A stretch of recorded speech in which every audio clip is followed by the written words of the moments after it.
Hello बच्चों, कैसे हो? मजे में ना? मजे में ही रहना चाहिए। I am Sushant, your physics teacher. I welcome you all on this India's amazing educational platform that is physics वाला। अरे कैसे हो रे सब लोग? हाँ, अरे कैसे हो? हाँ, मजे में ही रहना है, लेकिन साथ में बेटा आपको पढ़ाई भी करते रहना है, क्योंकि पढ़ना जरूरी है। अगर आप पढ़ाई नहीं करोगे तो जिंदगी का और मजा आप नहीं ले पाओगे, राइट? क्योंकि ये वही चीज है जो आपको आपके हर एक ड्रीम को फुलफिल करेगी। इसलिए चाहे आज हो चाहे कल हो, मरते दम तक हमको पढ़ते रहना है, राइट? चलो, तो आज मैं आपके लिए एक और चैप्टर जो है वो एकलव्य सीरीज में ऐड करने वाला हूं। And the name of that chapter is what बेटा? ऑसिलेशन, है ना? आपण काय बघणार आहोत बाळांनो? ऑसिलेशन, ज्याच्यामध्ये आपण 12th बोर्डचे इंपॉर्टंट कन्सेप्ट बघणार आहोत। ऑलमोस्ट आपण सगळेच कन्सेप्ट इथे बघणार आहोत, पण त्यातल्या त्यात जे मेन फोकस राहणार आहे ते कशावर राहणार आहे बेटा? आपल्या जे येणाऱ्या एक्झाम साठी खूप खूप महत्वाचे आहे त्याच्यावर जास्त फोकस राहणार आहे, बरोबर? मग काय काय बघणार आहोत आपण ह्या याच्यामध्ये? बघा, सगळ्यात आधी थोडंसं इंट्रो बघूया, ठीक आहे? त्यानंतर explanation of periodic motion, okay? त्यानंतर linear simple harmonic motion, fine. Differential equation of SHM, acceleration, velocity and displacement, okay fine. याच्या व्यतिरिक्त बाकीचेही जे काही टॉपिक्स आहेत ते सगळे टॉपिक्स आपण इथे बघणार आहोत. जसं फॉर एक्झाम्पल आपण याच्यामध्ये बघणार आहोत, ओके, येस, इथे कितवा टॉपिक आहे? 5वा टॉपिक आहे, बरोबर? मी इथे 6वा टॉपिक लिहून घेतोय, ठीक आहे? 6th topic is graphical representation, है ना? ग्राफिकल रिप्रेझेंटेशन आपण बघणार आहोत ऑफ एसएचएम.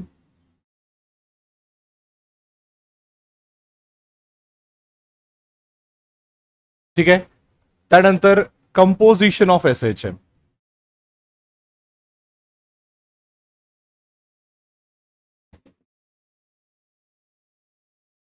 बराबर? त्यानंतर आपण बघणार आहोत energy of a particle performing SHM.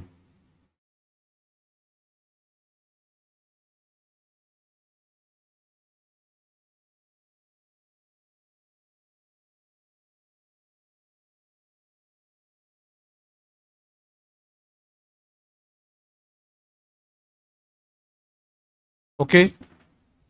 या व्यतिरिक्त pendulum, that is simple pendulum and seconds pendulum.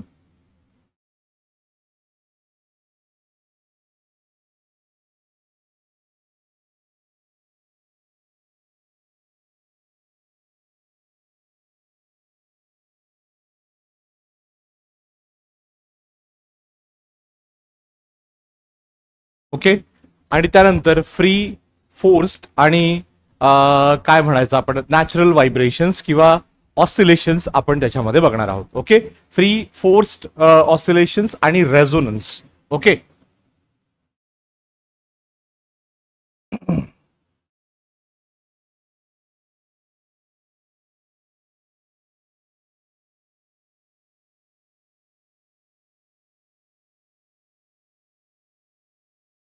या व्यतिरिक्त आपण डॅम्ड ऑसिलेशन सुद्धा बघणार आहोत, पण तो तेवढा आपल्याला आपल्या एक्झाम मध्ये दिसत नाही, त्याच्यामुळे त्याच्यावर तेवढा जास्त भर देण्यात काही अर्थ नाही आहे. ठीक आहे? चला समोर चलूया. आपण सगळ्यात आधी काय बघूया बेटा? Introduction. Okay? Mug what do you mean by oscillations, है ना? ऑसिलेशन्स काय असते हे थोडक्यात जर सांगायचं झालं तुम्हाला तर टू अँड फ्रो मोशन, म्हणजे एखादी ऑब्जेक्ट सेम पाथ रिपीट करत असेल, है ना? समोर जात असेल, मागे येत असेल, समोर जात असेल, मागे येत असेल, त्याला काय म्हणायचं? ऑसिलेशन. हा झाला लिनियर ऑसिलेशन, बराबर? म्हणजे एखाद पार्टिकल, सपोज करा हे 2 पॉइंट्स आहेत, है ना? हे 2 पॉइंट्स आहेत. इथून इकडे जाणार, इथून इकडे येणार, इथून इकडे जाणार, इथून इकडे येणार. हे झालं लिनियर ऑसिलेशन. पण असंच एक ऑसिलेशन आणखी अँगल मध्ये होऊ शकते. एक ऑब्जेक्ट जो आहे तो इकडून इकडे जाणार, इकडून इकडे येणार, इकडून इकडे जाणार, इकडून इकडे येणार. याला सुद्धा ऑसिलेशन म्हणतात, पण याला अँग्युलर म्हणतात आणि त्याला लिनियर ऑसिलेशन म्हणतात, बराबर? तर मी सरळ लिहून घेतोय इंट्रोडक्शन मध्ये काय, the to and fro motion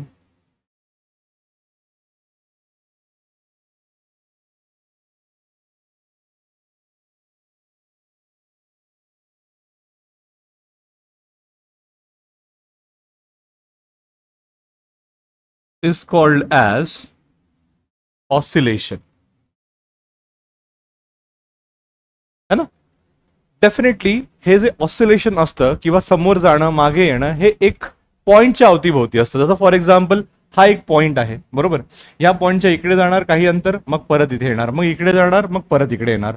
in the same वे यहां से इधर जाएगा, यहां आएगा, इधर जाएगा, यहां आएगा. This kind of motion is what your oscillation. बराबर है. अगर मैं एग्जाम्पल की बात करूं, है ना, तो नीडल ऑफ सेविंग मशीन,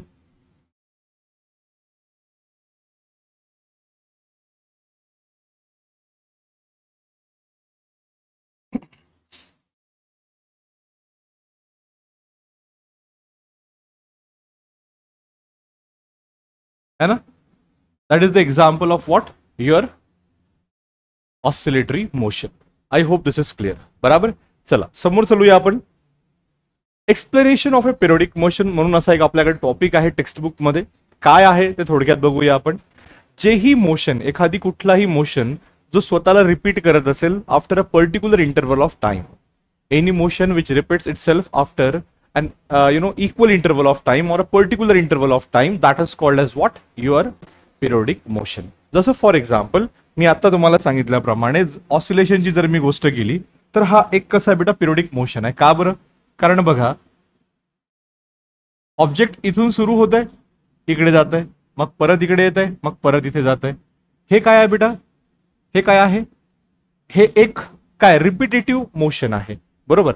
लेकिन अगर मान लो आप यहां से यहां जा रहा है, फिर यहां आ रहा है, फिर यहां से यहां जा रहा है और यहां आ रहा है, और ये सारी चीज करने के लिए उसको मान लो अगर 4 सेकंड लगे, फिर वापस से इधर जा रहा है, यहां आ रहा है, फिर वापस से यहां पे आ रहा है, इतना करने के लिए और वापस से 4 सेकंड लगे, यानी एक पर्टिकुलर इंटरवल टाइम के बाद वो खुद को रिपीट करता है. तो इसलिए इसको क्या बोलेंगे बेटा? हम पीरियोडिक मोशन बोलेंगे. किसको? ऑसिलेटरी मोशन को हम पीरियोडिक मोशन बोल सकते हैं. Is that okay? अब व्हाट इज पीरियोडिक टाइम, है ना, ये तो पीरियोडिक मोशन हो गया. फिर पीरियोडिक टाइम क्या है? जितने टाइम में खुद को रिपीट कर रहा है. जैसे यहां पे 4 सेकंड में खुद को रिपीट कर रहा है तो वो हो जाएगा आपका पीरियोडिक टाइम, है ना. देखो, a body performing periodic motion goes on repeating the same state of moment. The time taken for one set state of moment is called its period और periodic time. Are you getting my point? Yes. A particle repeatedly moves to and fro along the same path is called as what? The oscillatory or vibratory motion. जो मैंने अभी लिख के दिया आपको, है ना, ये वही है. ठीक है, ये यहां पे भी डेफिनेशन है, यहां पे आपको एग्जांपल है. एक चीज मैं यहां पे आपको बताना चाहूंगा कि अगर मान लो मैं ये ऑसिलेटरी मोशन परफॉर्म या फिर ऑसिलेटरी मोशन अगर मैं इसको समझ रहा हूं,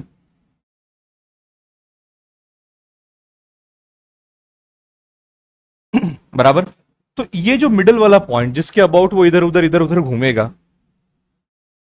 बराबर, इसको बोलेंगे हम मीन पोजीशन, है ना. इसको क्या बोलेंगे हम? Mean position. और इसको बोलेंगे हम एक्सट्रीम पोजीशन, यानी जो भी अभी बाकी के 2 बचे हैं उसे बोलेंगे हम एक्सट्रीम पोजीशन. समझ में आ रहा है? ये और ये क्या है? Extreme position. फर्क इतना है, इसको हम पॉजिटिव लेते हैं, इसको हम निगेटिव लेते हैं. जैसे फॉर एग्जांपल मीन पोजीशन को 0 से डिनोट किया जाता है, ओके. और एक्सट्रीम पोजीशन को अगर मान लो ये डिस्टेंस यहां से a है तो इसको a पकड़ेंगे, ये उतना ही होता है लेकिन अपोजिट डायरेक्शन में तो ये -a होता है, right. I hope this is clear. Fine. तो ये हो गया. सो this is what your oscillatory और वाइब्रेटरी मोशन. ऑसिलेटरी और वाइब्रेटरी मोशन. आई बात ध्यान में? अब ये जो है, ये टू एंड फ्रो की जो हम बात किए, ये यहां पे आपका लीनियर भी हो सकता है, एंगुलर भी हो सकता है. ठीक है. अगर पाथ स्ट्रेट लाइन है तो लीनियर सिंपल हार्मोनिक मोशन, और अगर आर्क ऑफ सर्कल है तो आपका एंगुलर सिंपल हार्मोनिक मोशन. ये देखो मैंने यहां पे निकाल के बताया था. ये जो है ये क्या हो गया? Linear simple harmonic motion. और अगर मान लो ये ऐसा ऐसा जा रहा है ना, कैसे कैसे जा रहा है बेटा? देखो, यहां से इधर जाएगा, इधर आएगा, इधर जाएगा, इधर आएगा, तो ये आर्क ऑफ सर्कल है, इसे बोलेंगे हम angular simple harmonic motion. Fine. तो आई थिंक ये स्लाइड क्लियर है. अब क्या चीज है बेटा? देखो यहां पे इसके बारे में और कुछ चीजें मैंने यहां पे डाली हुई है, बराबर. जो भी पीरियड होता है उसका मैंने पहले से बता दिया. चलो, the smallest interval of time after which the to and fro है, that is not 4, to and fro. Motion is repeated is called its period. चलो ये रिपीटेड है, इसको छोड़ दो. आता आपण बघूया फ्रिक्वेन्सी बद्दल, है ना. फ्रिक्वेन्सी म्हणजे काय, एक सेकंड मध्ये किती सेकंड मध्ये, एक सेकंड मध्ये किती ऑसिलेशन कंप्लीट होतात त्याला म्हणायचं त्याचं फ्रिक्वेन्सी. जसं फॉर एक्झाम्पल एक सेकंड मध्ये 2 सेट कंप्लीट केलं, फ्रिक्वेन्सी झाली 2. 4 केली 4, 8 केली 8. आलं लक्षात. आणि समजा कमी करत असेल म्हणजे अर्धाच ऑसिलेशन करत असेल, म्हणजे इथून इकडे गेलं परत इथे झालं तर 0.5. समजा इथेच गेलं तर 0.25. आलं लक्षात. म्हणजे जेवढेही ऑसिलेशन तो कंप्लीट करेल एखादी पार्टिकल एका सेकंड मध्ये, त्याला काय म्हणायचं त्याचं फ्रिक्वेन्सी. बघा, the number of oscillations completed per unit time is called what, the frequency of the periodic motion. Next, अभी लीनियर सिंपल हार्मोनिक मोशन क्या है ये हम थोड़ा सा कंसेप्चुअली देखेंगे और उसके कुछ डेरिवेशंस निकालने की कोशिश करेंगे. एक बात हमेशा ध्यान में लो, जब कभी भी हम मोशन की स्टडी करते हैं, कौन सा भी मोशन हो, चाहे लीनियर हो, मोशन इन प्लेन हो, स्पेस हो, सर्कुलर मोशन हो, ऑसिलेटरी मोशन हो, कोई भी मोशन हो, तो जब कभी भी स्टडी ऑफ मोशन आती है तो उसमें हमको हमेशा डिस्प्लेसमेंट, वेलोसिटी, एक्सेलरेशन यही चीजें पढ़नी पड़ती है. और हम यहां पे भी वही करने वाले हैं. राइट. बेसिकली सबसे पहले हम यहां पे force acting on particle performing SHM निकालेंगे, जो कि हमारी शुरुआत होगी वेलोसिटी, डिस्प्लेसमेंट और एक्सेलरेशन निकालने के लिए. तो अब देखो बेटा यहां पे क्या है, अब देखो यहां पे क्या है. एक मैंने क्या किया बेटा, एक सपोर्ट लिया, उसको स्ट्रिंग लगाया और स्ट्रिंग को एक ब्लॉक लगा दिया जिसका मास मैंने ले लिया m, बराबर. फिर मैंने क्या किया, इस मास को जो है ये मैंने खींचा, है ना, और खींच के इस पोजीशन पे लेके आया. सीधी सी बात है, जब मैं इसको ये पोजीशन में ला रहा हूं, यानी मेरे ऊपर फोर्स जो है वो इस डायरेक्शन में एक्ट होगा. क्यों इस डायरेक्शन में एक्ट होगा, क्योंकि ये स्प्रिंग है. स्प्रिंग खुद को रिस्टोर करने की कोशिश करती है, बराबर. जैसे आप यहां से कोई भी ऑब्जेक्ट उठाते हो और ऊपर लेके जाते हो, छोड़ देते हो तो वो वापस जमीन पे आ जाता है. क्यों आता है, क्योंकि उसमें टेंडेंसी होती है वो वापस अपनी जगह रिस्टोर हो जाए. बराबर. तो स्प्रिंग में भी ऐसे ही होता है. स्प्रिंग में क्या है बेटा, ये जो स्प्रिंग है ना, इसको अगर आप खींचोगे तो इसमें आ जाएगा टेंशन, और वो स्प्रिंग क्या करेगी, अपना खुद का पोजीशन रिस्टोर करने की कोशिश करेगी.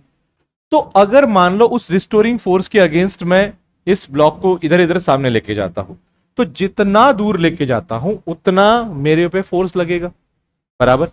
इन द सेम वे जब मैं यहां से इसको सामने क्या करूंगा, कंप्रेस करूंगा, यानी सामने इसको पुश करूंगा, तब भी स्प्रिंग जो है मेरे पे फोर्स एक्ट करेगी, लेकिन अब उसकी डायरेक्शन जो है वो इधर नहीं रहेगी, वो ये डायरेक्शन में रहेगी. ये दिख रही है आपको, ये डायरेक्शन, बराबर.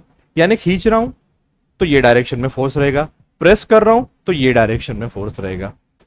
बोलने का मतलब ये है, हमेशा जो फोर्स है वो कहां डायरेक्टेड रहेगा, ये सेंटर की तरफ. यानी अगर इस पूरी चीज को मैं ऐसा पकड़ के चलूं कि ये है आपका क्या, ऑसिलेटरी मोशन, बराबर. तो यहां से जब मैं इधर लेके जाऊंगा ऑब्जेक्ट यहां तक, तो मेरे पे फोर्स इधर एक्ट होगा, और फिर यहां से जब मैं इधर ऑब्जेक्ट लेके जाऊंगा, या फिर मैं जब कॉम्प्रेस करूंगा इसको इधर से, तो मेरे पे फोर्स ये डायरेक्शन में एक्ट होगा, बराबर है. फिर से एक बार, अगर ऑब्जेक्ट को यहां से यहां लेके जाऊंगा तो फोर्स इधर डायरेक्टेड होगा, और यहां से इधर लेके जाऊंगा तो फोर्स इधर डायरेक्टेड होगा. तो हमेशा फोर्स जो है वो मीन पोजीशन के तरफ डायरेक्टेड होगा. समझ में आ रहा है, इज दैट ओके. और जो भी फोर्स रहेगा वो जितना मीन पोजीशन से आप दूर लेके जाओगे डिस्प्लेसमेंट, उतना ही ज्यादा जो है उसके ऊपर फोर्स एक्ट होगा. यानी मैं सीधा बोल सकता हूं, जो भी फोर्स है is proportional to X and that to minus X. क्यों, क्योंकि वो डिस्प्लेसमेंट और फोर्स अपोजिटली डायरेक्टेड है. कैसे, देखो, अगर मान लो मैं यहां से इधर लेके गया तो मेरा डिस्प्लेसमेंट ये डायरेक्शन में, लेकिन फोर्स ये डायरेक्शन में. मैं इधर लेके गया तो डिस्प्लेसमेंट ये डायरेक्शन में, फोर्स ये डायरेक्शन में है. इसलिए force is proportional to minus x. Okay. And therefore F is equal to minus के x, where K is what, constant of proportionality, where it is nothing but force per unit displacement, है ना. K is equal to क्या हो जाएगा, F by x, force per unit displacement. बस ये ध्यान में रखना, ठीक है. तो आई होप आपको ये समझ में आ गया होगा जो भी चीज है. कि अगर मैं इस ब्लॉक को इधर लेके जाऊंगा तो फोर्स ये डायरेक्शन में एक्ट होगा, कॉम्प्रेस करूंगा फोर्स ये डायरेक्शन में एक्ट होगा, यानी हमेशा उसके रिलैक्स्ड पोजीशन यानी सेंटर की तरफ डायरेक्टेड होगा, मीन पोजीशन की तरफ डायरेक्टेड होगा। जो भी फोर्स है it is proportional to X, that is displacement from the mean position, and therefore F is equal to K X but minus के एक्स, क्योंकि फोर्स और एक्स जो है वो अपोजिटली डायरेक्टेड है, बराबर है। और फाइनली मैं यहां पे लिख देता हूं क्या, कि F is equal to what, minus के एक्स। बस इतना आपने ध्यान में रखना है। तो यही है हमारा लीनियर सिंपल हार्मोनिक मोशन। क्या है, देखो क्या बोलता है, linear simple harmonic motion is defined as linear periodic motion of a body. अब लीनियर पीरियोडिक मोशन है ये तो आपको पता है, बराबर है, in which force is always directed toward the mean position. ये ध्यान में रखना, force is always directed towards the mean position and its magnitude is proportional to the displacement from the mean position.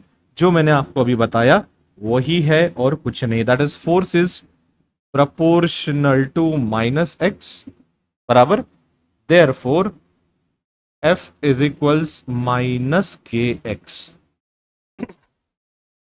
I hope this is clear.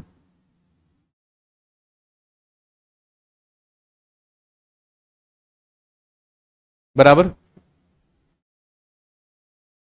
चलो सामने चलेंगे अभी हम differential equation of SHM. अभी डिफरेंशियल इक्वेशन ऑफ एसएचएम निकालेंगे।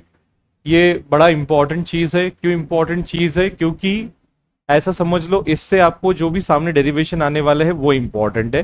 कभी कभी आपको डायरेक्ट बोर्ड में पूछते हैं कि right the differential equation of linear SHM या फिर एंगुलर एसएचएम, ये दोनों में से कोई भी एक पूछ सकते हैं, ठीक है।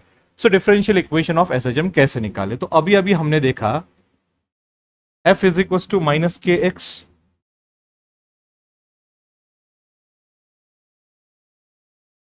बराबर। इसी के साथ साथ हम ऐसा बोल सकते हैं force is equal to what, mass into acceleration, बराबर। अब ये दोनों इक्वेशन जो है, सपोज करो ये 1 है, सपोज करो ये 2 है, okay. So from 1 and 2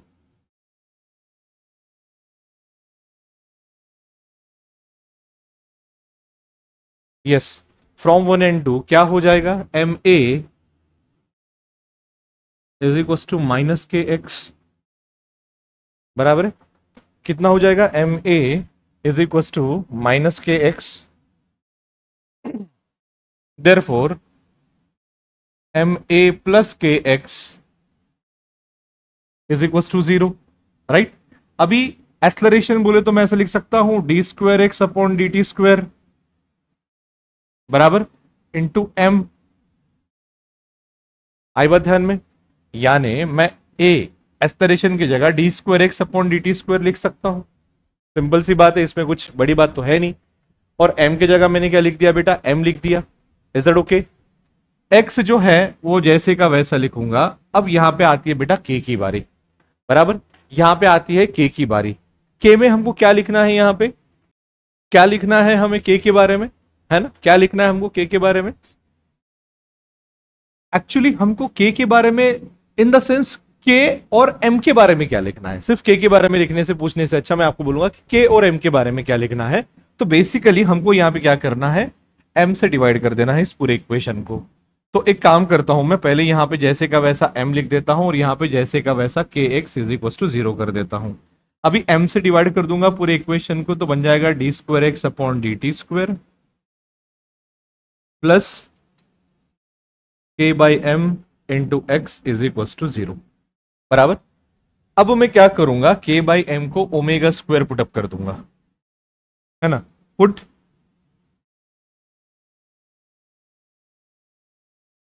k by M is equals omega square. और ये बहुत इंपॉर्टेंट रिलेशन है, इसको हमेशा ध्यान में रखना आपने, ठीक है। Therefore D square x upon D T square plus omega square x is equal to 0। So this is the differential equation of SHM. This is what, the differential equation of SHM.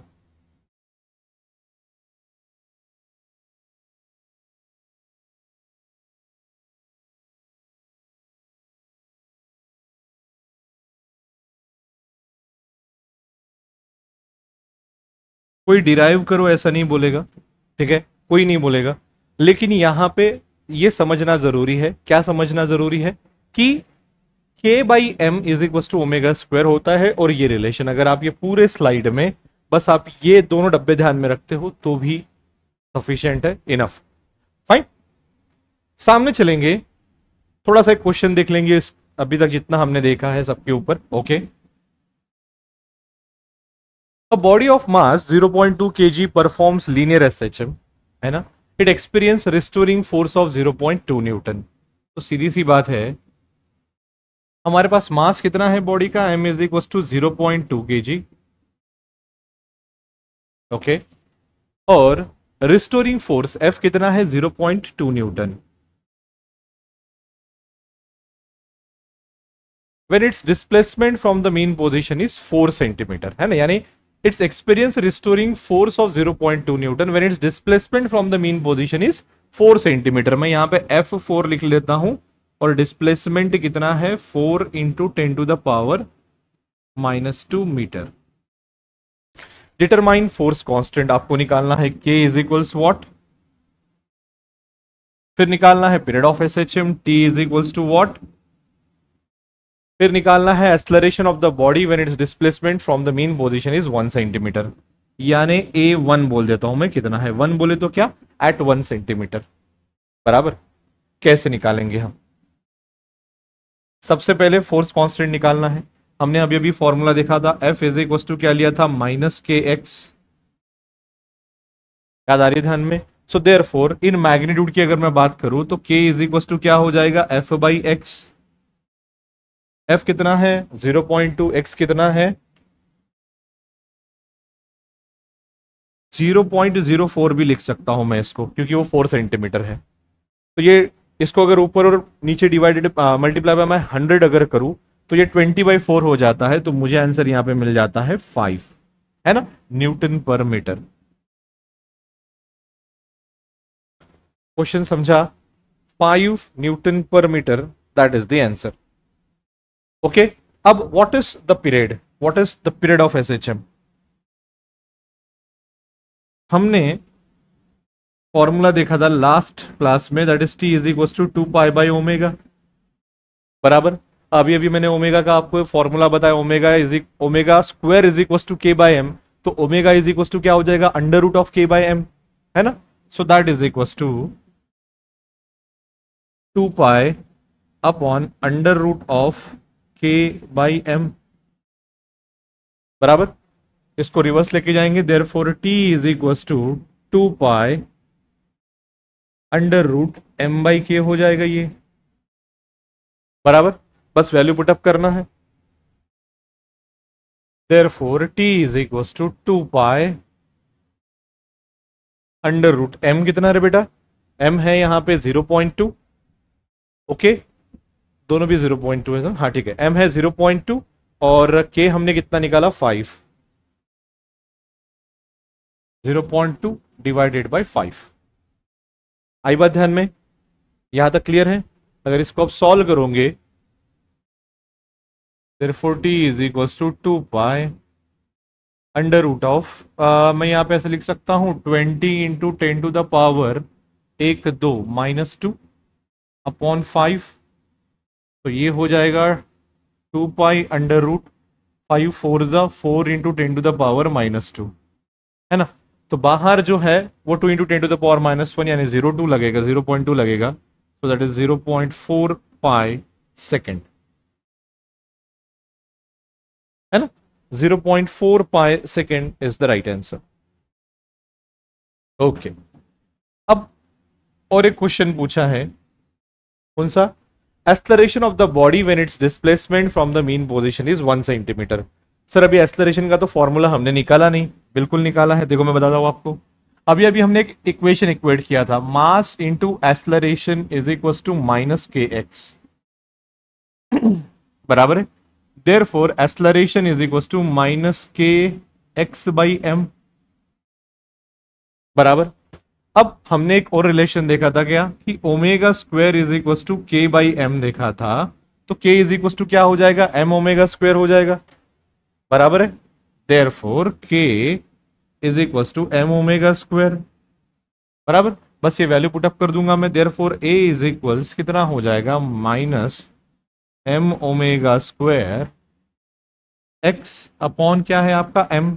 Now this M M cancel, तो आपको expression क्या मिल जाता है, therefore A is equals minus omega square X, है ना। Therefore A is equals minus omega square, अभी हम ओमेगा स्क्वायर यानी क्या, K by M, so minus K by M. Okay, therefore A is equals to, K कितना है बेटा 5, M कितना है 0.2, ओके, इंटू एक्स कितना है 1 सेंटीमीटर, 10 टू द पावर -2। ठीक है, चलो इसको सॉल्व करेंगे हम। So that is -5 upon 2 into 10 to the power -1 into 10 to the power, ये हो गया -2। अब ये एक और ये एक कट के यहाँ पे एक आ जाता है, तो यहाँ पे जो है that -2.5 into 10 to the power -1, so the answer will be minus 0.25 metre पर सेकेंड स्क्वायर। आपके टेक्स्ट बुक में 1 मीटर पर सेकेंड स्क्वायर दिया है, लेकिन वहां पे डिस्प्लेसमेंट 4 लिया है ना, डिस्प्लेसमेंट ये वाला लिया है 4। हमको एक्सेलरेशन का पूछा है, जब displacement from the mean position is कितना होगा 1 सेंटीमीटर, तो ये बात थोड़ा सा ध्यान में रखना है, थोड़ी सी मिस्टेक है, बाकी कुछ फाइन। चलो सामने चलेंगे, acceleration velocity and displacement of SHM. अभी एक्सेलरेशन वेलोसिटी और डिस्प्लेसमेंट को हमको इक्वेशन निकालने हैं। ये हमारे बोर्ड वालों का एकदम फेवरेट टॉपिक है, जो हमारे एग्जामिनर है, आए गए हमेशा ये क्वेश्चन डालते ही रहते हैं, है ना। तो कैसे निकालेंगे, देखो सीधा स्टार्ट करना from differential equation of SHM, है ना। डिफरेंशियल इक्वेशन मैं डीई कर देता हूं, from differential equation of SHM क्या होता है, d square x upon D T square plus omega square x is equal to 0, है ना, ये इक्वेशन है। अब d square x upon D T square यानी क्या हो जाता है, a that is acceleration, therefore acceleration plus omega square x is equal to 0। तो एक्सेलरेशन का फॉर्मूला क्या मिलता है मुझे, acceleration is equal to minus omega square x. ये कर लगा, एक्सेलरेशन काय मिळतंय है मला, a is equal to minus omega square x, right. चलो तो ये हो गया एक्सेलरेशन। आता बघूया आपण काय वेलोसिटी, वेलोसिटी कशी काढायची बघा, तेच आपण एक्सप्रेशन घ्यायचं, हेच d square x upon D t square वाला एक्सप्रेशन घ्यायचं आणि त्याच्यावरून आपण डायरेक्ट वेलोसिटी सुद्धा काढू शकतो, है ना। कसं काढायचं वेलोसिटी बघा, तुम्हाला सांगतो मी, हे जे आपलं डिफरेंशियल इक्वेशन आहे, है ना, मी असं लिहून घेतो, फ्रॉम डिफरेंशियल इक्वेशन। आता D square x upon D t square म्हणजे काय, तुमचं एक्सेलरेशन, त्या एक्सेलरेशनला आपण असं पण लिहू शकतो ना, change in the velocity upon change in the time plus omega square X is equal to 0, है ना, असं लिहू शकतो मी, कारण rate of change of velocity is nothing but काय आहे, तुमचं एक्सेलरेशन आहे।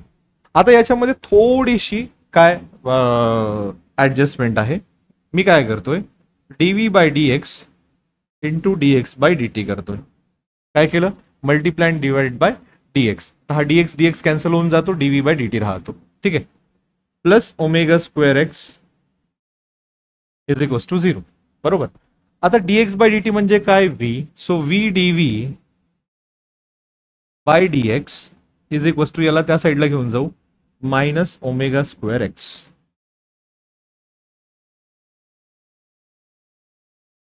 ठीक है, बात क्लियर है। अब क्या करेंगे, v dv is equal to minus omega square X dx, dx को वो साइड लेके गया। आता मला काय करावं लागेल, integration, therefore integration of v dv, का बरं इंटिग्रेशन करावं लागेल, कारण dv आहे म्हणजे स्मॉल आहे, स्मॉल इंटरवल मधला आपण विचार करतोय, पण आपल्याला स्मॉल इंटरवलचं पाहिजे का, नाही, आपल्याला पूर्ण लॉंग इंटरवलचं पाहिजे, तर v dv is equal to काय होतोय, integration of minus omega square X dx, आलं। चला त्याला इंटिग्रेशन करायचं, इंटिग्रेशन ऑफ v dv किती होतंय, v square by 2, okay, that is equal to minus omega square X square by 2 plus c, where c is what, the constant of integration, बरोबर। आता बघा, मला v ची व्हॅल्यू काढायची आहे. तर v ची व्हॅल्यू काढायसाठी मला इथे एक कंडिशन बघावं लागेल. जसं एखादी ऑब्जेक्ट SHM परफॉर्म करत आहे, बरोबर आहे. मग तुम्ही इमॅजिन करा, इथून इकडे जात आहे, इथून इकडे येत आहे, इथून इकडे जात आहे, इथून इकडे येत आहे. मग मला सांगा, जेव्हा एखादी पार्टिकल इथे जाऊन जेव्हा तो वापस येतो, तेव्हा त्याला ह्या पॉइंटवर त्याची वेलोसिटी 0 करावी लागेल की नाही करावं लागेल? फार कमी वेळासाठी करावं लागेल, पण करावंच लागेल. त्याच्याशिवाय तो डायरेक्शन चेंजेस करू शकत नाही. हे बघा, असं गेल्यावर इथे, मग परत. तो जोपर्यंत तिथे थांबत नाही तोपर्यंत तो परत येऊ शकत नाही. असं कुठलाच मोशन नाहीये की डायरेक्ट एका लाईन मध्ये न थांबता तो परत येईल. आलं लक्षात मी काय म्हणतोय? म्हणजे म्हणण्याचा अर्थ काय, की ह्या पॉइंटवर वेलोसिटी किती असते? 0. मग हा पॉइंट म्हणजे काय, तुमचं काय राहणार आहे? हा तुम्हाला मागेच सांगितलं होतं, हे तुमचं 0 आणि इथे आपण a घेतो आणि याला आपण -a घेतो. तर हा a म्हणजे काय आहे? त्याचं डिस्प्लेसमेंट आहे. कुठून? From the mean position. तर मी असं लिहू शकतो की इन लिनियर SHM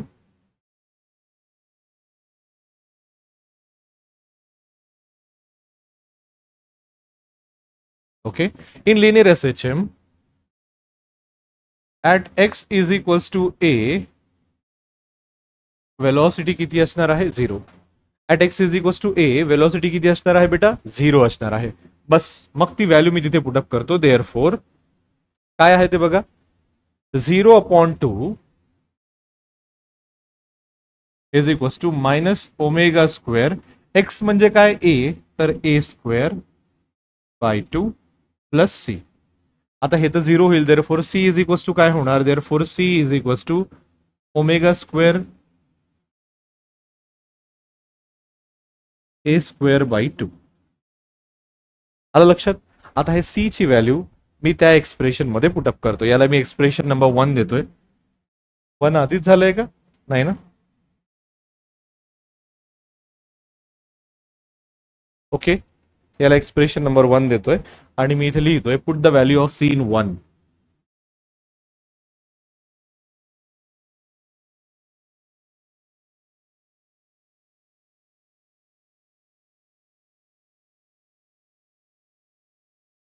काय होणार मग? देअरफोर v²/2 ओके प्लस, आता प्लस करण्यापेक्षा इक्वल टू करून घेतो मी सरळ. v²/2 that is equals to -ω² x²/2 plus ω² a²/2. बरोबर. c ची व्हॅल्यू ω² a²/2 आपण पकडलाय. ओके, देअरफोर इथं बघा 2 2 2 कॅन्सल होतोय, तर मी v² इज इक्वल्स टू असं लिहू शकतो का? ω² a² minus ω² x². Okay, therefore v² is equals to ω² जर मी कॉन्स्टंट काढलं तर मला ब्रॅकेटमध्ये काय राहतंय? a² मायनस x² राहतंय. Okay, and therefore v is equals to plus minus omega under root of a² minus x². So this is the relation of the velocity of a particle performing SHM. है ना? हे जे आपण आधी relation बघितलं, this is the relation for what? Your acceleration. हे काय आहे? This is the relation for what? Your velocity of a particle performing SHM. आता आपला एक शेवटचा पार्ट राहिलाय काय? Displacement of a particle performing SHM, है ना? तर त्याच इक्वेशनला आपण कंटिन्यू करू, है ना? For displacement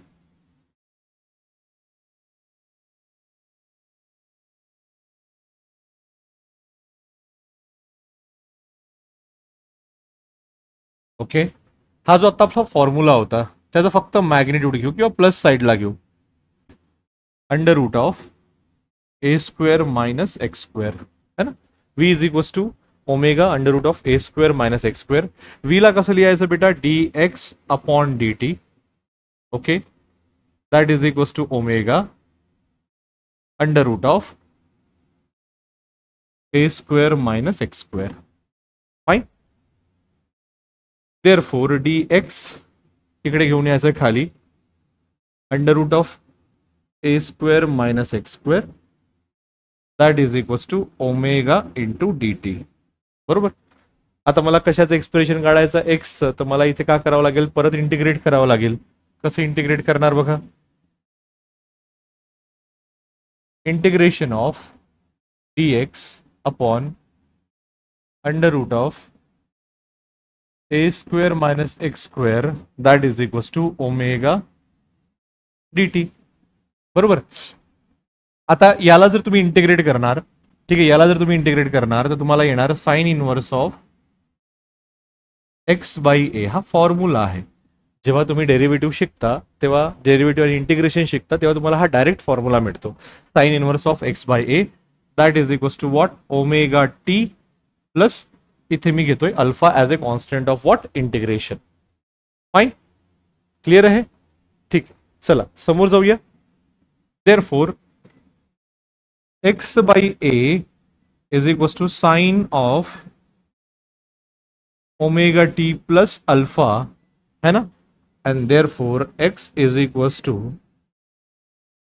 a sin omega t plus alpha. हे काय आहे? This is the expression for the particle performing, this is the expression for displacement of a particle performing linear SHM, है ना. तर हे जे तुम्हाला मी आता घेतलं हे खूप आणि खूप महत्वाचा टॉपिक आहे as far as your board is concerned. Fine. I hope this is clear, है ना. इतपर्यंत क्लियर असलं पाहिजे. ओके ओके, चलो सामने चलते हैं हम. सामने है extreme values of displacement, velocity and acceleration. तो यहां पे मैं आपको सीधा सीधा एक ग्राफ में बता देता हूं, ठीक है. अगर मान लो ये आपका एक ऑब्जेक्ट है जो कि परफॉर्म कर रहा है oscillation about the mean position, जो ये मैंने यहां पे बताया है. सो this is the first and this is the second. So this will be what, 0. This will be what, A, okay, and this will be what, your minus A. समझ में आ गया. अब देखो यहां पे हम क्या करेंगे, हर चीज का एक्सट्रीम वैल्यूज लेंगे. एक्सट्रीम वैल्यूज किसका किसका लेंगे, देखो सबसे पहले एक्सट्रीम वैल्यूज लेंगे हम एम्पलीट्यूड का,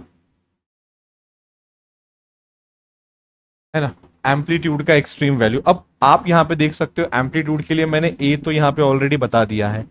तो मीन पोजीशन पे एम्पलीट्यूड कितना है, 0. एक्सट्रीम पे A और माइनस है, बराबर.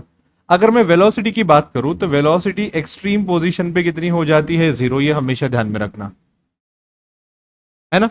और मीन पोजीशन पे आपको मिलती है maximum, that is A omega, है ना. प्लस माइनस होता है बट मैं यहां पे सिर्फ मैग्नीट्यूड की बात कर रहा हूं, दैट इज A ओमेगा. उसी तरीके से अगर मैं एक्सेलरेशन की बात करूं तो एक्सेलरेशन जो है वो एक्सट्रीम पोजीशन पे ज्यादा होता है, that is this is omega square x. Mean position पे एक्सेलरेशन हो जाता है 0, ठीक है, और यहां पे हो जाता है माइनस ओमेगा स्क्वायर एक्स, है ना. तो ये बात आप थोड़ी सी ध्यान में रखना, दैट इज एक्सट्रीम वैल्यूज, है ना.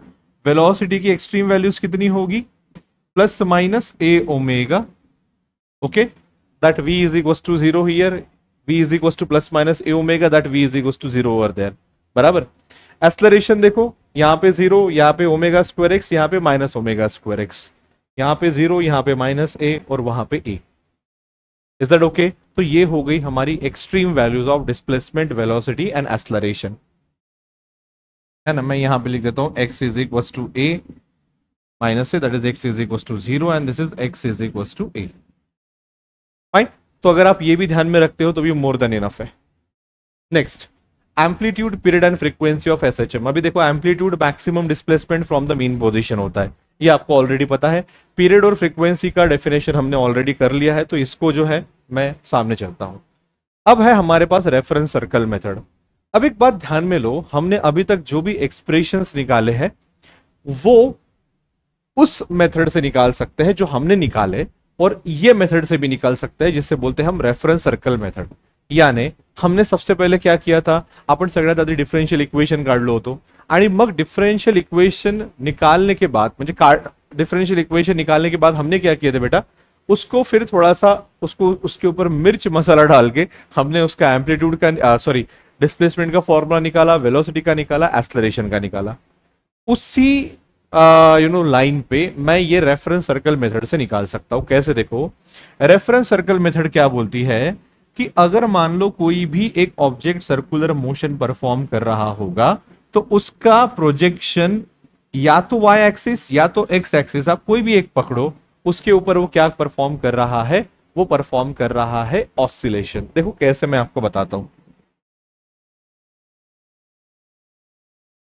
सपोज करो ये ऑब्जेक्ट है पी और ये ऐसा गोल गोल घूम रहा है along the what circumference of the circle like this.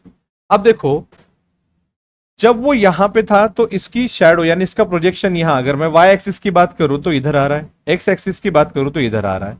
तो मैं इमेजिन कर रहा हूं कि इसका प्रोजेक्शन कहां है, वाई एक्सिस पे। देखो तो जैसे ही मैं यहां पे था प्रोजेक्शन यहां पे है, जैसे ही मैं सामने जाऊंगा देखो प्रोजेक्शन जो है वो इधर आएगा। समझ में आया मैंने क्या किया? बराबर है ना? जैसे ही मैं यहां पे आया तो प्रोजेक्शन जो है वो वहां पे गया, है ना? अब जैसे ही मैं इधर जा रहा हूं तो देखो ये नीचे नीचे नीचे नीचे आएगा, ये वाली मेरी उंगली देखना आप, ये देखो ये नीचे नीचे आएगा, है ना? ये देखो ये नीचे नीचे नीचे यहां पे आएगा, फिर इसका और नीचे आऊंगा तो प्रोजेक्शन यहां पे आएगा ऐसा। फिर जब मैं ये यहां से इधर जाऊंगा तो इसका प्रोजेक्शन देखो ऊपर ऊपर आएगा ऐसा यहां तक, फिर ये प्रोजेक्शन ऐसा। तो आप देख पा रहे हो जब ऑब्जेक्ट पूरा एक कंप्लीट सर्कुलर मोशन परफॉर्म करता है तो उसका प्रोजेक्शन वाई एक्सिस पे क्या परफॉर्म करता है बेटा, ऑसिलेशन परफॉर्म करता है।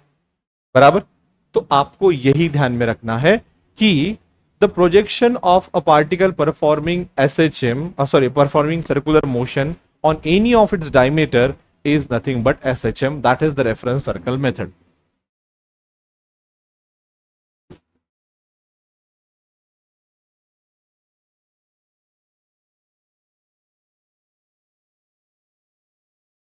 The projection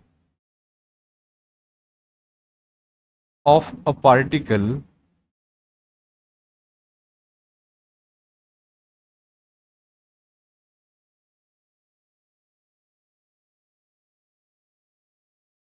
performing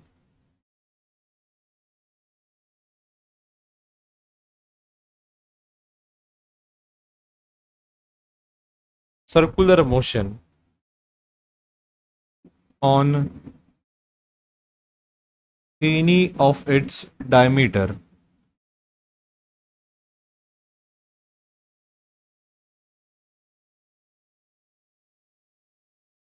is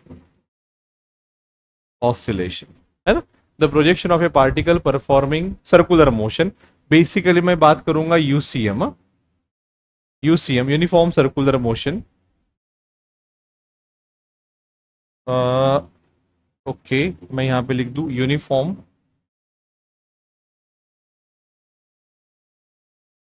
on any of its diameter is what, oscillation. Fine. तो कैसा करेंगे इसको, हम कैसे देखेंगे? देखो सपोज करो ये आपका आर वेक्टर है, बराबर है। अब इसका प्रोजेक्शन हम यहाँ पे लेंगे तो ये जो भी एंगल रहेगा थीटा, जो ये इससे बनाएगा वही एंगल ये इससे बनाएगा थीटा, बराबर है। तो अगर आप साइन थीटा लोगे तो क्या आएगा आपका वाई बाय ये दिस आर आ जाएगा, है ना? एंड देयरफॉर जो भी आपका वाई है ना, वो कितना रह जाएगा आपका आर साइन थीटा रह जाएगा, बराबर है। तो जो भी आपका वेलोसिटी है फिर बाद में आपको वैसे डिफरेंशिएट करना पड़ेगा और बाद में आपको वैल्यू रहेगी, वैल्यू मिल जाएगी सबकी सेम, जैसा हमने वहां पे लिया था डिस्प्लेसमेंट का लिया था, है ना? क्या बोलेंगे, हमने वेलोसिटी का लिया था और हमने एक्सेलरेशन का लिया था, सेम वैसे आपको यहाँ पे मिलेंगे। तो मैं आपको ये दे देता हूँ बेटा होमवर्क, ठीक है? एक बार जस्ट रीड करना, आपको चीजें क्लियर हो जाएगी। फाइन, चलो नेक्स्ट, फेज इन एसएचएम। अब ये फेज क्या चीज है? देखो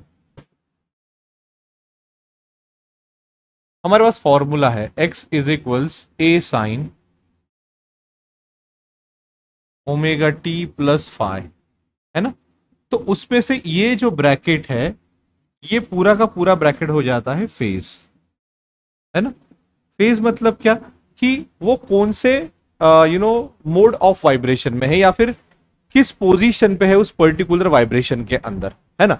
जैसे फॉर एग्जांपल अगर मान लो मैं ये एक ऑब्जेक्ट है और वो ऑसिलेशन परफॉर्म कर रहा है तो यहां पे जब है तो फेज कितना 0, जब यहां पे आ जाएगा तो कितना π/2, वापस यहां से यहां पे आएगा तो कितना पाए, यहां से यहां आएगा तो पकड़ लो आप 3π/2, वापस यहां से आया तो कितना हो जाएगा 2π। ये चीज होती है, आई बात ध्यान में? सो दिस इज व्हाट फेज। अब इसमें भी ये जो फाई है, this is what initial phase, है ना, यानी शुरुआत में कहा था पार्टिकल जब, यानी कुछ भी नहीं हुआ था, शुरुआत कहां से किया, तो यहां से अगर किया होगा तो इनिशियल फेज 0, यहां से किया होगा तो π/2। देखो फिर से एक बात बता रहा हूं मैं, शुरुआत कहां से किया, मान लो पार्टिकल मैंने यहां से शुरू किया, तो इनिशियल फेज कितना 0, यानी फाई हो जाएगा 0, बस ω_t रह जाएगा। अब मान लो ये यहां से सामने सामने सामने सामने जा रहा है, यहां पे आ गया π/2, तो इस पॉइंट पे फेज कितना, तो π/2, देखो यहां पे आ गया। फिर यहां से यहां जाएगा तो फेज कितना, पाई, लेकिन इनिशियल फेज हमेशा कितना रहेगा, 0। क्यों, क्योंकि शुरुआत कहां से की है, 0 से।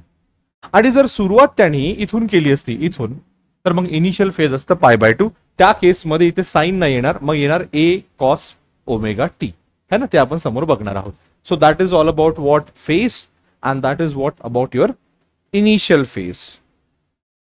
आलं का लक्षात, है ना, सिंपल आहे, काही अवघड नाही आहे, आरामात तुम्ही त्याला करायचं, ठीक आहे, डेफिनेटली होईल। तर बेसिकली है ना, it represent the state of vibration of a particle performing SHM, है ना, इट रिप्रेजेंट्स, मी असं लिहितो, इट रिप्रेजेंट्स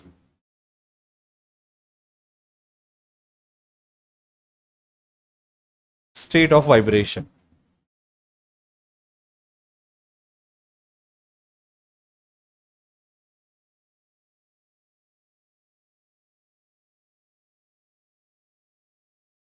ठीक है। चलो सामने चलेंगे ग्राफिकल रिप्रेझेंटेशन ऑफ SHM। आता आपण जे SHM आतापर्यंत बघितलंय त्याला ग्राफिकली कसं डिनोट करायचं ते तुम्हाला सांगतो। जर पार्टिकल स्टार्ट होत असेल मीन पोझिशनवर, म्हणजे त्यांनी जर ऑसिलेशन स्टार्ट केलेलं आहे मीन पोझिशनवरून, तर डिस्प्लेसमेंटचा फॉर्म्युला हा बनणार a sin ω_t, कारण फाय याच्यामध्ये 0 होतो। मग याला डिफरन्शिएट कराल तुम्हाला वेलोसिटीचा फॉर्म्युला मिळेल, याला डिफरन्शिएट कराल तुम्हाला ऍक्सलरेशनचा फॉर्म्युला मिळेल। फॉर्म्युले तुमच्या समोर आहे। अगदी त्याच प्रकारे जेव्हा एखादी ऑब्जेक्ट कुठून सुरू करत आहे ऑसिलेशन, एक्स्ट्रीम पोझिशन पासून सुरू करत आहे, तर त्याच्या डिस्प्लेसमेंटचं इक्वेशन असं राहणार आहे, वेलोसिटीचं असं आणि ऍक्सलरेशनचं असं, है ना। हे सर ओमेगा कॉस कुठून आला, साइन होता ना, कॉस कुठून आला, जेव्हा एक्स्ट्रीम पासून सुरू करतो तर त्याचा इनिशियल फेज किती होतो, π/2। मग बेसिकली तो तुम्हाला एक्सप्रेशन काय मिळतो, a sin ω_t प्लस π/2, म्हणजे sine 90 plus theta, that is what cos theta. In the same way, है ना, तुम्हाला त्याचे इथे डेरिव्हेशन्स मिळणार। एक्झाम मध्ये आपल्याला त्याचं डेरिव्हेशन्स नाही आहे, फक्त आपल्याला ग्राफिकल रिप्रेझेंटेशन दाखवायसाठी हे करायचं आहे, बस दॅट्स इट, ठीक आहे। तर बघा, जेव्हा पार्टिकल मीन पोझिशन पासून सुरू होतो, है ना, मीन पोझिशन पासून जेव्हा तो सुरू होतो तेव्हा त्याचं ग्राफ कसं निघेल, अशा प्रकारे, है ना। हा डिस्प्लेसमेंट बघा, हा डिस्प्लेसमेंट जो आता मी तुम्हाला फॉर्म्युला सांगितला तो डिस्प्लेसमेंटचं, मग वेलोसिटीचं, मग ऍक्सलरेशनचं। डिस्प्लेसमेंटचं काय होतं, a sin ω_t, जेव्हा t 0 असेल थीटा 0 होऊन जाणार, है ना, मग साइन 0 किती, 0। अगदी त्या प्रकारे जेव्हा तुमचं अँगल π/2 असेल तर साइन π/2 किती होऊन जातोय, म्हणजे फेज π/2 असेल, साइन π/2 किती होऊन जातो, 1, म्हणजे तुम्हाला उत्तर मिळेल a। अगदी त्या प्रकारे हे समोरचे राहणार आहे। मग वेलोसिटी मध्ये सुद्धा तुम्हाला तसंच ते व्हॅल्यू टाकायचे आहेत आणि आन्सर काढायचे आहेत, आणि ऍक्सलरेशन साठी ग्राफ कसे बनणार बघा, हा डिस्प्लेसमेंट, हा टाइम, जेव्हा टाइम 0 होता, है ना, डिस्प्लेसमेंट 0, हे बघा, जेव्हा टाइम 0 डिस्प्लेसमेंट 0, जेव्हा टाइम t/4, है ना, हे बघा t/4 टाइम आहे तेव्हा डिस्प्लेसमेंट मॅक्सिमम किती आहे तुमचं, a, हे बघा दिसतंय a। मग t/2 वर बघा तिकडे 0, 3t/4 वर किती, -a, mug 0, mug a, mug -a, बरोबर। अगदी त्याच प्रकारे तुम्हाला वेलोसिटी आणि ऍक्सलरेशन सुद्धा दिलेली आहे, है ना। ऍक्सलरेशन मध्ये बघा जेव्हा टाइम 0 होतं, सॉरी वेलोसिटी मध्ये बघा टाइम 0 होतं, वेलोसिटी a ω, बघा टाइम 0 वेलोसिटी a ω, म्हणजे वरून पॉझिटिव्ह पासून सुरू होत आहे। ऍक्सलरेशन जेव्हा टाइम 0 होतं ऍक्सलरेशन 0, पण जेव्हा टाइम t/4 होतं तेव्हा ऍक्सलरेशन -a ω², बघा 0 वर 0, है ना, आणि हे जे आहे इकडे वर न जाता हे खाली जाणार, कारण त्याचा पहिला व्हॅल्यू काय आहे, -a ω²। आली गोष्ट लक्षात, ओके। आणि जेव्हा पार्टिकल एक्स्ट्रीम पोझिशन पासून सुरू होत आहे ना, ते मीन पोझिशन झाली आणि हे काय आता एक्स्ट्रीम पोझिशन पासून जेव्हा सुरू होत आहे, फाईन, तेव्हा तुम्हाला हा टेबल मिळेल बघा। मीन पोझिशन वरून स्टार्ट होताना हे फॉर्म्युला यूज करायचे, एक्स्ट्रीम पासून होताना हे फॉर्म्युले यूज करायचे, फाईन. तर हे मीन पोझिशन पासून आणि हे एक्स्ट्रीम पोझिशन पासून सेम आहे. तुम्हाला व्हॅल्यू टाकायच्या आहेत, व्हॅल्यू पुटअप करायचं आहे आणि आन्सर काढायचं आहे आणि ग्राफ काढायचं आहे, बस. ठीक आहे. समोर जाऊया कंपोजिशन ऑफ 2SHM, है ना. Composition of 2SHM. आता जेव्हा 2SHM एकाच वेळी एका पॉइंटवर जर आले तर काय होईल, है ना. मग डेफिनेटली जोही रिझल्टंट राहील तो सुद्धा काय राहणार आहे, तुमचं SHMS राहणार आहे. डेफिनेटली त्याच्यामध्ये काही दुमत नाहीये, है ना. मग आपल्याला काय करायचं आहे, जर 2SHM एकाच जागी आले तर मला रिझल्टंट SHM चा फॉर्म्युला काय मिळणार आहे ते मला बघायचं आहे, बरोबर. तर मी काय करणार आहे, 2SHM घेणार आहे. सपोज करा त्याचा पहिल्याचा displacement x1 is equals to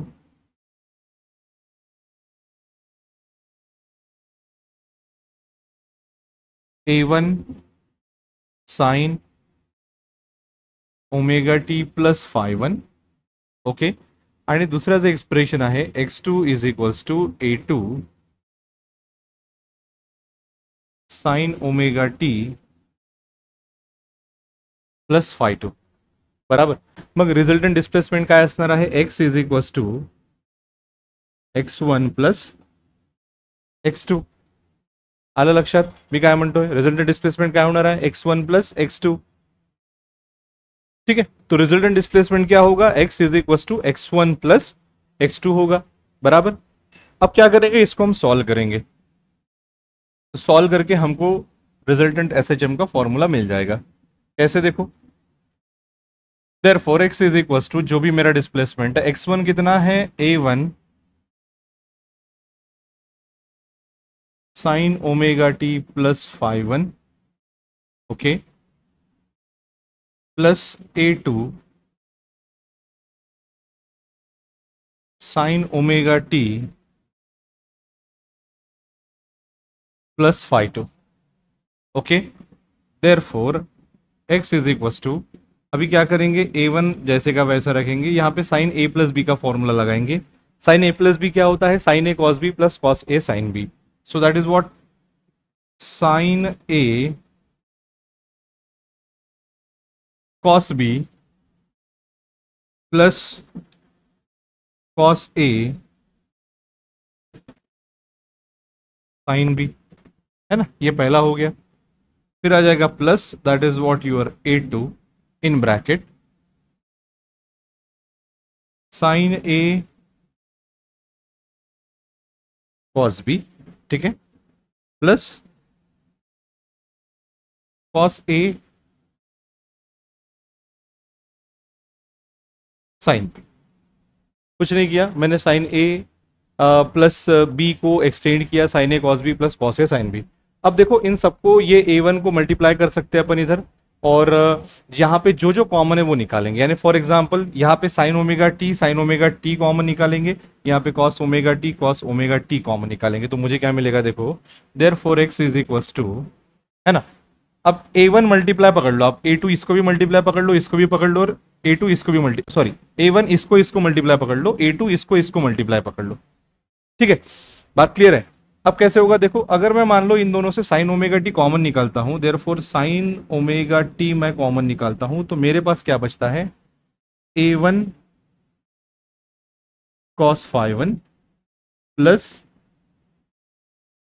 A2 cos phi2, बराबर. उसी तरीके से मैं अगर plus cos omega t common निकालता हूं, है ना, तो क्या आएगा, A2 sine A1 sine phi1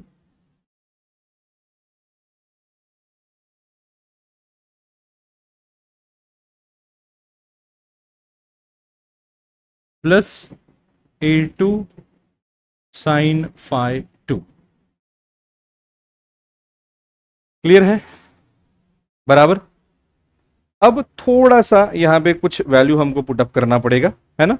क्या वैल्यू पुटअप करेंगे, ये जो भी ये वैल्यू है इसे पुटअप करेंगे हम r cos डेल्टा, है ना. इसको वैल्यू पुटअप करेंगे हम r cos डेल्टा, और इसको पुटअप करेंगे हम r साइन डेल्टा, है ना. ये जो भी वैल्यू है इसको हम वहां पे पुटअप करेंगे, तो हमको एक्सप्रेशन क्या मिलेगा, देखो,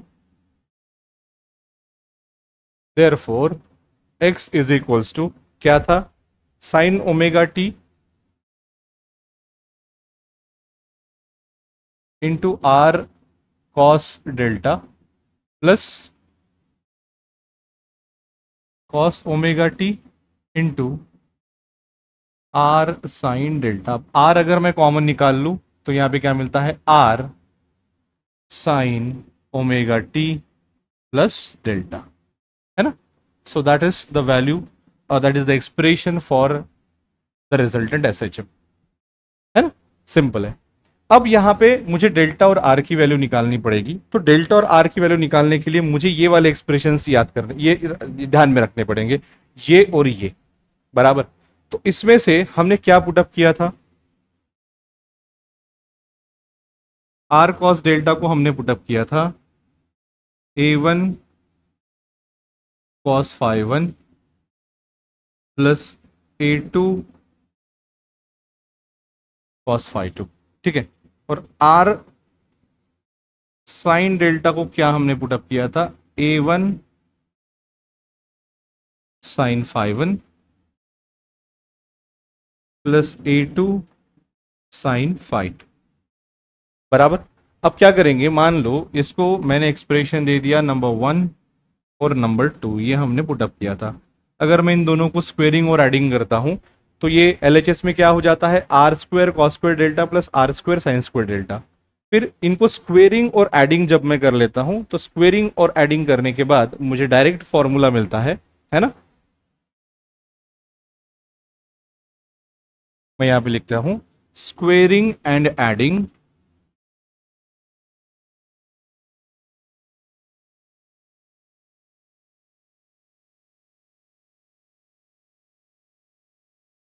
equation 1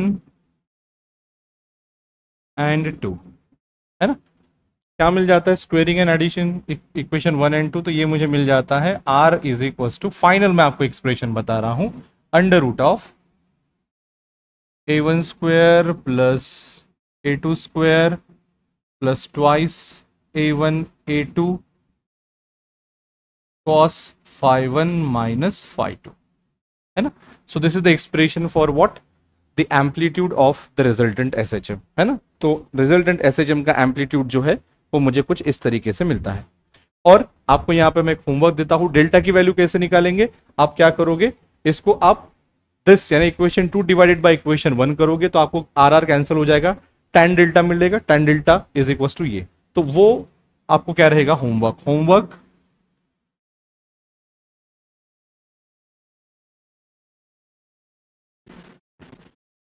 get the value of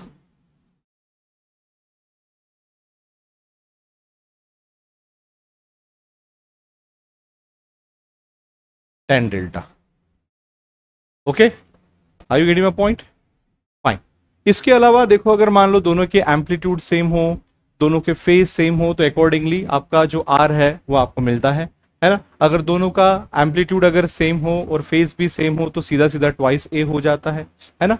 amplitude अगर सेम हो लेकिन मान लो फेज 180 का है तो सीधा सीधा वो 0 हो जाता है। इस तरीके से आपने वो स्पेशल केसेस भी थोड़े से देख लेने हैं, that will be very good for you, okay. अब चलेंगे हम energy of a particle performing SHM. कभी भी ध्यान में रखना, तो जो भी चीज मोशन में होगी, है ना, उसका जो भी एनर्जी रहेगा that is what the sum of the potential energy and the kinetic energy. तो ये मान लो आपका मीन पोजीशन है of a particle performing SHM, ये है एक्सट्रीम पोजीशन, है ना, ये भी है अगर आपका एक्सट्रीम पोजीशन। तो कैसे करोगे, मैं यहां पे लिखता हूं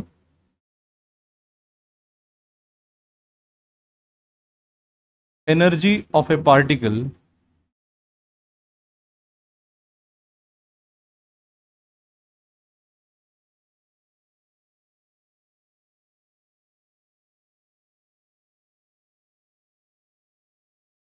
performing SHM equals kinetic energy plus क्या होता है बेटा, पोटेंशियल एनर्जी होता है, बराबर। अब काइनेटिक एनर्जी कैसे निकालेंगे, सबसे पहले काइनेटिक एनर्जी दिखेंगे हम,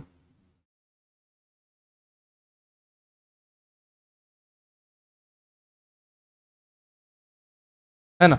काइनेटिक एनर्जी क्या हो रहा है देखो,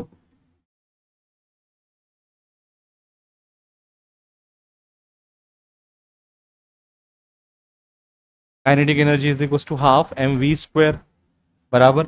सो that is equal to half m v कितना है, omega under root a square minus a square, उसको स्क्वायर करोगे तो ओमेगा स्क्वायर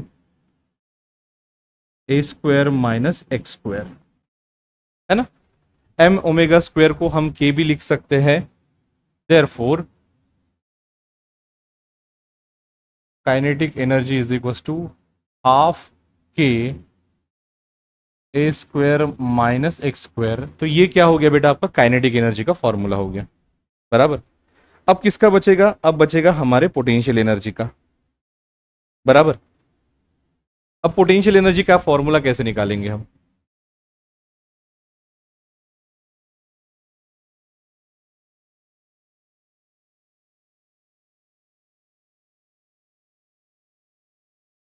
है ना। ये था आपका काइनेटिक एनर्जी, अभी रह जाएगा पोटेंशियल एनर्जी।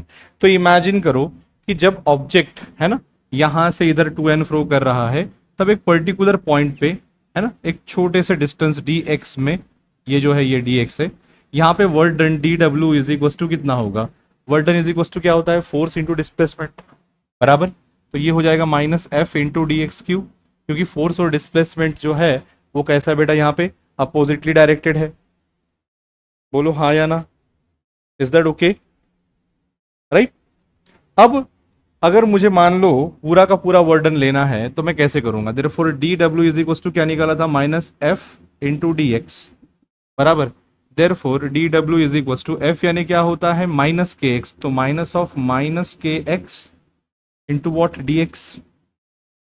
नाउ देयरफॉर डब्ल्यू और work done is equal to what, integration of d डब्ल्यू, that is equal to integration of k x d x, है ना। इसको आप सॉल्व करो, आपको डायरेक्ट आंसर मिल जाता है क्या, देयरफॉर डब्ल्यू इज इक्वल टू इंटीग्रेशन, ये कितना हो जाता है, के एक्स स्क्वायर बाई टू, यानी इसको मैं ऐसे लिख सकता हूं, वही वर्क डन यानी पोटेंशियल एनर्जी होता है, that is what, half k x square, clear. Therefore total energy कितना होगा,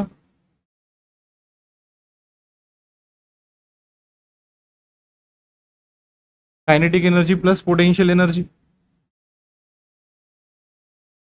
बराबर है, that is equal to kinetic energy कितना हो गया था, half k a square minus x square plus half k कितना है बेटा, एक्स स्क्वायर, बराबर। अब ये माइनस और ये प्लस वाला ये कैंसिल हो जाता है यहाँ पे, देयरफॉर आपके पास आंसर मिल रहा है half k a square. So that is what your total energy of a particle performing SH है ना। इसका एक ग्राफ है, ये ग्राफ आप हमेशा ध्यान में रखना, है ना, कि जैसे जैसे अगर मान लो ये हमारा मीन पोजीशन है और ये हमारा एक्सट्रीम पोजीशन है ना, और ये हमारी एनर्जी की लेवल है, समझ में आ रहा है, ये एनर्जी की लेवल है। तो जैसे जैसे आप मीन से एक्सट्रीम पे चलोगे, देखो जैसे जैसे आप मीन से एक्सट्रीम पे चलोगे तो आपका जो भी पोटेंशियल एनर्जी है वो बढ़ता है, और काइनेटिक एनर्जी जो है, जो एकदम बढ़ी हुई रहती है, वो होती है कम, ये ऐसी आती है। जब आप एक्सट्रीम से मीन पे आते हो तो आपकी जो भी क्या बोलेंगे, हमारी काइनेटिक एनर्जी है वो बढ़ेगी, और पोटेंशियल एनर्जी जो है वो कम होगी। यानी मीन से एक्सट्रीम जा रहे हो तो पोटेंशियल एनर्जी बढ़ेगी, काइनेटिक एनर्जी कम होगी, उधर से इधर आए होगे तो उल्टा, राइट। हमेशा ध्यान में रखना, at point x is equal to a by root two, आपकी kinetic energy is equal to क्या होती है, पोटेंशियल एनर्जी, है ना। Kinetic energy is equal to क्या होती है, पोटेंशियल एनर्जी, ये बात ध्यान में रखना, क्योंकि ये आपको बहुत बार एग्जाम में पूछते हैं, है ना। तो मैं यहां पे क्या बोल सकता हूं, as we go from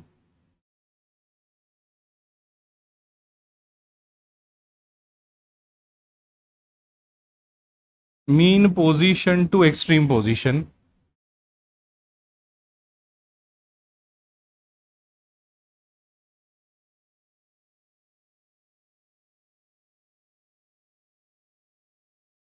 kinetic energy decreases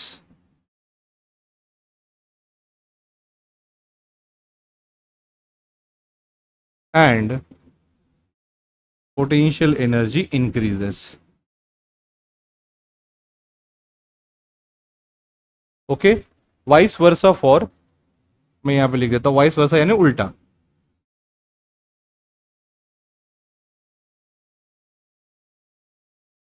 मैं यहीं पे लिख देता हूं ना, vice versa for Q and vice versa.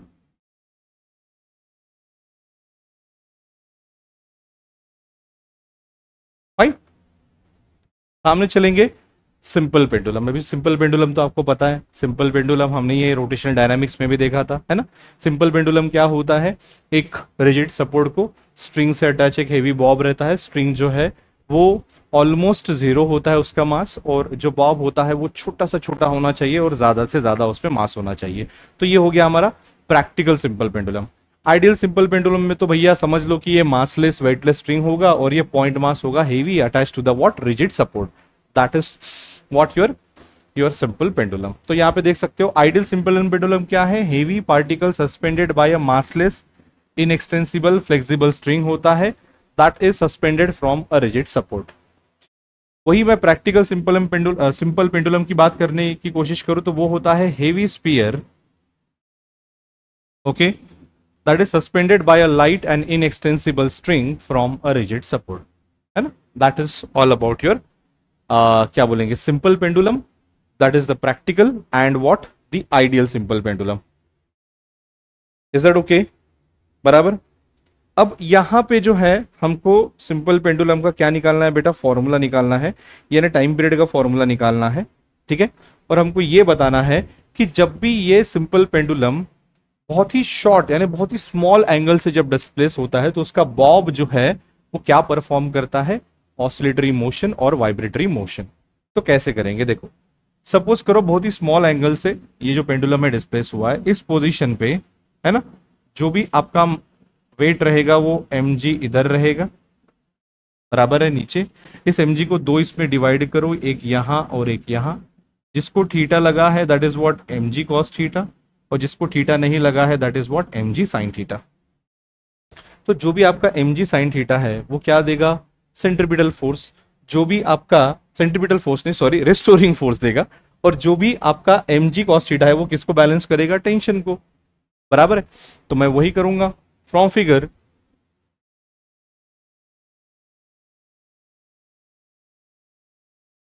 है ना। जो भी तुम्हारा टेंशन है that is balance bye mg cos theta, है ना। और जो भी तुम्हारा रिस्टोरिंग फोर्स है F इज इक्वल टू कितना होगा, that is mg sin theta, है ना। यहां तक क्लियर है, बराबर। अब अगर मान लो मैं थोड़ा सा यहां पे देखने की कोशिश करूं तो ये F is equal to mg sin theta है, तो इस पर्टिकुलर डायग्राम से मैं क्या ले सकता हूं, साइन थीटा, है ना, ये अगर थीटा है, साइन थीटा क्या हो जाता है, अपोजिट, है ना, अपॉन हाइपोटेनियस। तो ये देखो ये स्ट्रेट हो जाता है, ये 90 डिग्री, तो ये बन जाता है hypotenuse. So sine theta is equal to बन जाता है आपका x बाई एल, है ना। Sine theta is equal to क्या बन जाता है आपका x बाई एल बन जाता है यहां पे, बराबर। तो मैं वही लिखूंगा यहां पे, है ना। ये एक्चुअली माइनस में आएगा क्योंकि फोर्स है, so therefore F is equal to minus mg into x by L, बराबर। अब अगर आप अच्छे से ध्यान में दोगे तो आपको पता है for very small value of theta sine theta is equal to क्या हो जाता है, थीटा हो जाता है ना। क्या हो जाता है, sine theta is equal to हो जाता है थीटा, बराबर। और अगर ऐसी चीज है तो मैं यहाँ पे क्या लिख सकता हूँ, sine theta is equal to theta हो जाता है और that is what your x by L हो जाता है, बराबर है, ठीक है। तो अगर मान लो यहाँ पे हम ढंग से देखें तो मास एक्सेलरेशन ड्यू टू ग्रेविटी और L जो है वो यूजुअली क्या होता है बेटा, कांस्टेंट होता है। तो जो भी तुम्हारा फोर्स होगा, है ना, जो भी तुम्हारा फोर्स होगा that is proportional to minus x. तो what is displacement from the mean position, तो इसी इक्वेशन से हम बोल सकते हैं कि ये जो चीज है वो क्या परफॉर्म कर रही है, SHM। अब बात करते हैं इसके टाइम पीरियड की। तो आपको पता है T इज इक्वल टू होता है 2π/ω, बराबर है। यही वैल्यू को हम थोड़ा सा पुटअप बराबर कर ले, यानी ये इसके जो भी ओमेगा हो गया, हमारा 2π हो गया, उसको बराबर कर ले, तो हमको T is equal to formula मिल जाता है, T is equal to 2π√L/g, है ना। So this is what the time period of your simple pendulum, है ना, जिसका बॉब जो है वो क्या परफॉर्म कर रहा है, SHM। फाइन। अब चलेंगे सेकंड्स पेंडुलम। सेकंड्स पेंडुलम कुछ नहीं होता, बस इतना ध्यान में रखना, उसका टाइम पीरियड होता है 2 second. Seconds pendulum is a simple pendulum whose time period is 2 second. यहां पे लिख दूं मैं, seconds pendulum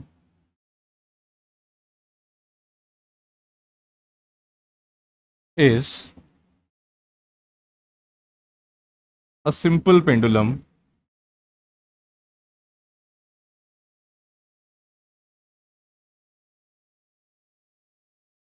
whose time period is 2 seconds, or time period of which is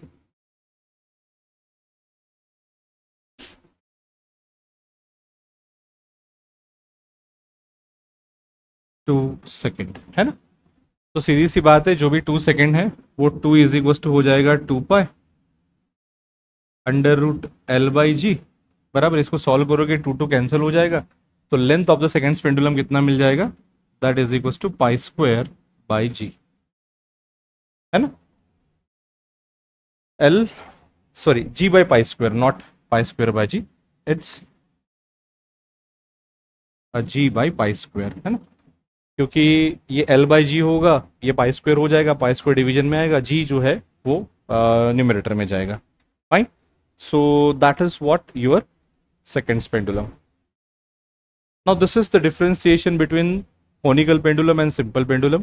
you just look into that and you will find a clear cut idea between what the conical pendulum and the simple pendulum, okay, right from its the definition up to all its formulas and all. Fine. म्हणजे मला हे म्हणायचं याच्यामध्ये की conical pendulum आणि simple pendulum मध्ये जे काही differentiation है तुम्हाला या टेबल मध्ये मिळेल, एकदा गो थ्रू करा, that will be very okay. तो अभी हम देखेंगे बेटा angular SHM and it's differential equation, है ना। कुछ नहीं है, बस इतना ध्यान में रखना की जसं आपलं लिनियर SHM मध्ये डिस्प्लेसमेंट होतं तर इथे अँग्युलर डिस्प्लेसमेंट असणार आहे, आणि तिथे जसं फोर्स होतं तर इथे टॉर्क असणार आहे, बस एवढंच फरक आहे। बघा मी तुम्हाला वाचून दाखवतोय। Angular SHM is defined as the oscillatory motion of a body in which, हे बघा फोर्सच्या जागी काय आहे, torque, for angular acceleration is directly proportional to angular displacement, है ना, and its direction is opposite to that of the angular displacement, बस एवढंच। आता बघा तुम्हाला माहिती आहे, मी तुम्हाला आता सांगितलं की टॉर्क जे आहे it is proportional to what, काय होणार आहे, -θ, therefore torque is equals to काय होणार आहे तुमचं -c θ। c काय आहे, restoring torque per unit angular displacement, बरोबर। अगदी त्याच प्रकारे तुम्हाला माहिती आहे टॉर्कचा फॉर्म्युला काय असतो, torque is equals to I × alpha, बरोबर। याला सॉल्व करायचं तुम्हाला काय मिळणार, therefore I alpha is equals to -c θ, है ना। याला इकडे घेऊन यायचं, therefore I alpha plus c θ is equal 0, है ना। अल्फा म्हणजे काय, d² θ upon dt², therefore I d² θ upon dt² plus c θ is equal to 0। हा डिफरेंशियल इक्वेशन झाला कशाचं, तुमचं अँग्युलर SHMचं। बस एवढं लक्षात ठेवायचं, बाकी काही नाही याच्यामध्ये। फाइन। समोर magnet vibrating in uniform magnetic field. आता बघा हे सांगण्यासाठी मला तुम्हाला मॅग्नेटिक डायपोल मोमेंट ह्या त्या सगळ्या गोष्टी सांगावं लागेल। तर मी हा जो टॉपिक आहे युजली आपण केव्हा घेतो, जेव्हा आपण मॅग्नेटिझम वगैरे करून होतो तेव्हा मी घेतोय। तर तुम्ही डेफिनेटली तुम्ही तर मला आठवण करून द्यालच, पण मी सुद्धा ते डेफिनेटली करणार आहे। तर मी इथे लिहितो टॉपिक टू बी टेकन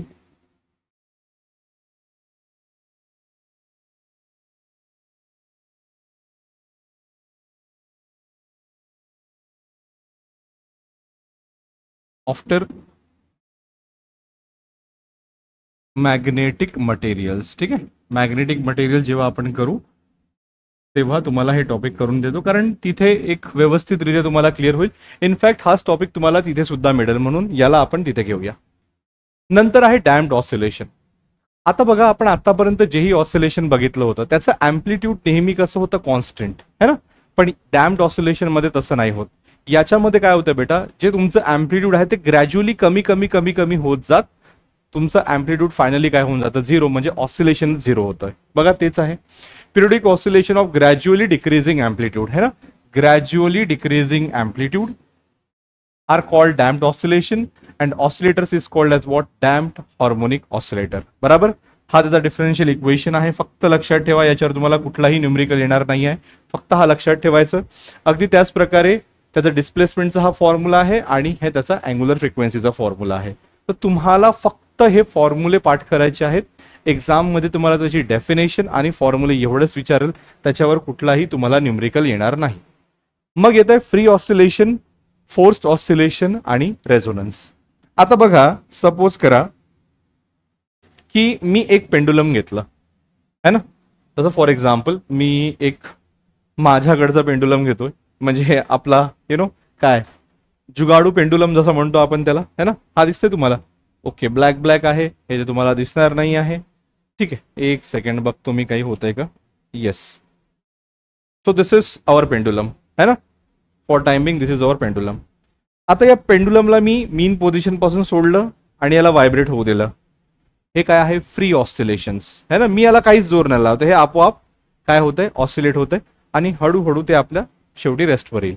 याला म्हणायचं फ्री ऑसिलेशन. जेव्हा एखाद्या वस्तूला त्याच्या आपण मीन पोझिशन पासून सोडून देतोय आणि त्याला ऑसिलेशन करायला सोडतोय, तेव्हा त्याला म्हणायचं काय, फ्री ऑसिलेशन.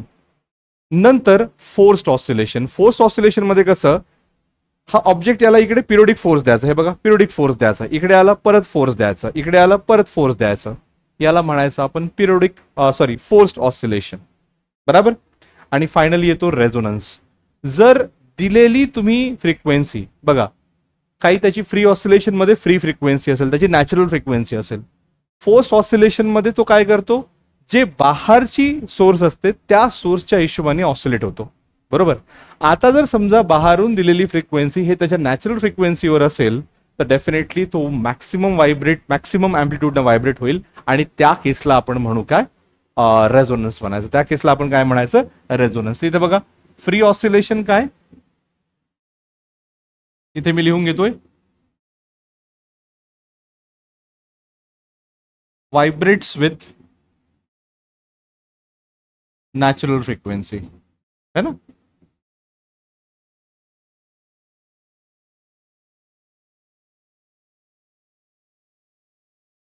फोर्स्ड ऑसिलेशन काय, व्हायब्रेट्स विथ गिवन फ्रिक्वेन्सी.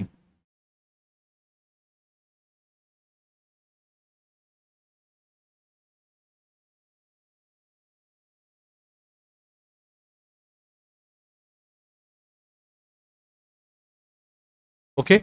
आणि रेझोनन्स काय, गिवन फ्रिक्वेन्सी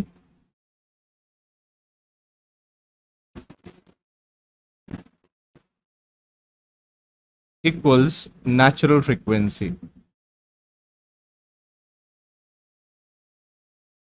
है ना. एवढं लक्षात ठेवायचं.